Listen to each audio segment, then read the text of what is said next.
No, Star. I like to think of myself as a well-thinking person.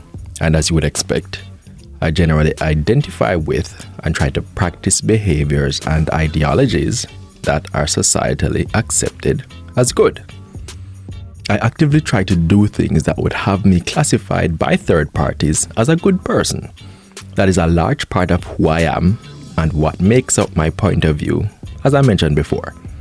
But more and more lately, I find I'm having a crisis of my accepted worldview. It's happening because more and more, it seems that the socially accepted behaviors associated with good encourage people to be passive and docile. Good people often don't want to stir the pot, seem to be more likely to accept injustice and watch plain wrong things being done without doing anything about it. Just look at the horrible situation involving the horrific and unjust killing of George Floyd in the United States. Faced with yet another reprehensible injustice like that, Black people are being asked to calmly and peacefully express outrage at the situation because that is supposedly the socially accepted good way of reacting to the situation. But let's think about it in plain black and white terms for a minute. Black people are being asked to respond to the situation of being disproportionately and systematically targeted and killed by walking up and down the streets, peacefully shouting words loudly at their oppressors. Sounds like a good plan, said nobody ever. When you put faith in a system that tells you it can reliably deliver a just outcome for you, and it repeatedly fails, you naturally lose faith in said system, and you start feeling powerless and frustrated. And that sense of frustration and failure makes you want to do something, anything, to take power back, to stop feeling helpless. That's why people are rioting and looting in Minneapolis, where George Floyd was killed. Here in Jamaica, most people feel that way when it comes to the country's crime situation.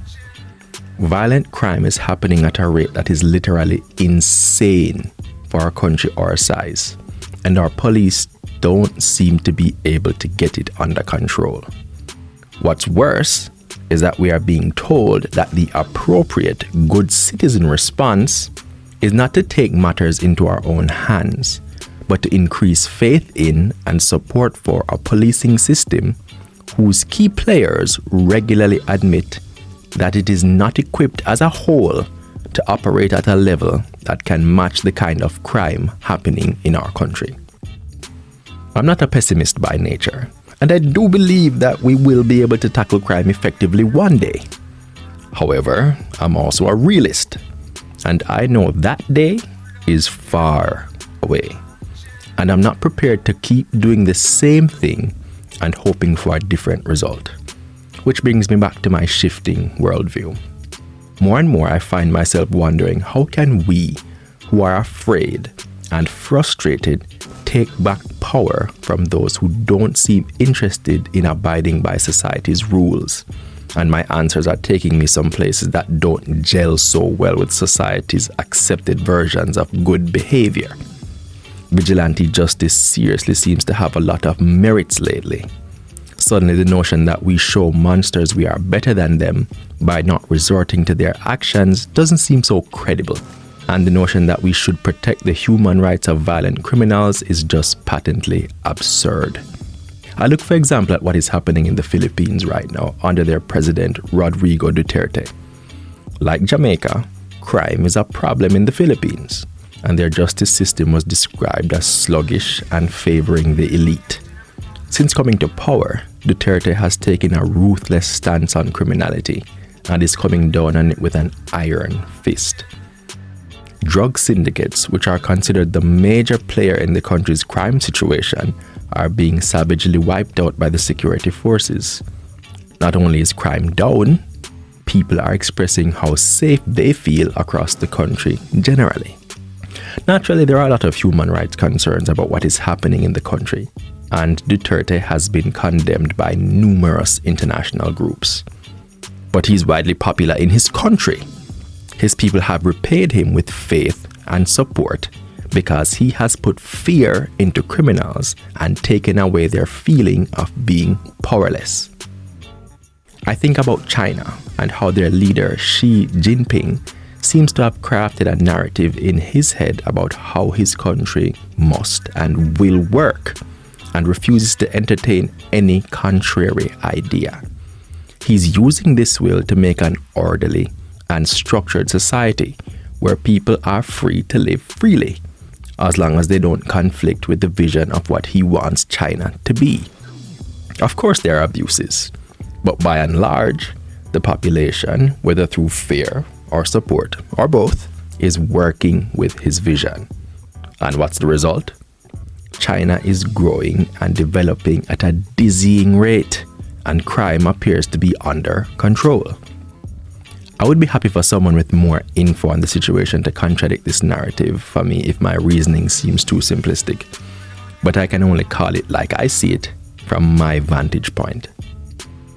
I, like many Jamaicans I'm sure, want to stop feeling frustrated and powerless about crime in Jamaica. And this is causing a shift in my worldview. Maybe it's time for tactics like in the Philippines and China in Jamaica. A strong iron fist on the necks of criminals and anyone who even looks like they might be up to no good. This, unfortunately, will never happen. There are too many people and organizations in this country indoctrinated, like I have been, into the belief that the current way, the way that stresses reliance on the security forces and the judicial system, while focusing on human rights, is the way to go. And I get why we all intrinsically want to believe in the system and want it to work. The cold hard truth is that none of us wants to be the one putting our lives on the line to fix crime in Jamaica. We gladly abdicate the responsibility to the police and politicians, telling ourselves that's the way it should be. But it's really just cowardice and selfish self-preservation. Let them deal with it. They're the ones who are supposed to, right? And if they are failing, curse them to do their job better and call it accountability, even when we know they don't have the requisite tools to really do their jobs effectively. Our public servants are underpaid, under-resourced, and as a result, under-interested. Who can blame them? That brings us back to the question of how do we solve the issue of crime in Jamaica with a system that isn't working and has left many feeling powerless and frustrated.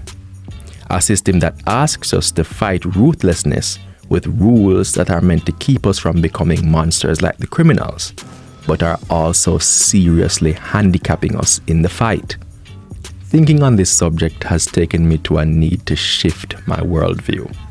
It has me asking questions like, what does it mean to be a good person? Is it bad to be willing to kill a man to protect my family? What if defending my family means I have to go after the bad people before they have even decided to come after me and my family? Does it matter if society thinks I'm bad if I know in my heart that I am good because anything I do is to protect the ones I love? As one who tries to have a close relationship with God, based on what I think I'm willing to do, how does God look at me? Does that mean I'm willing to kill? And the list goes on and on. At the end of the day, I just know that I can't sit back and keep having faith in a flawed system.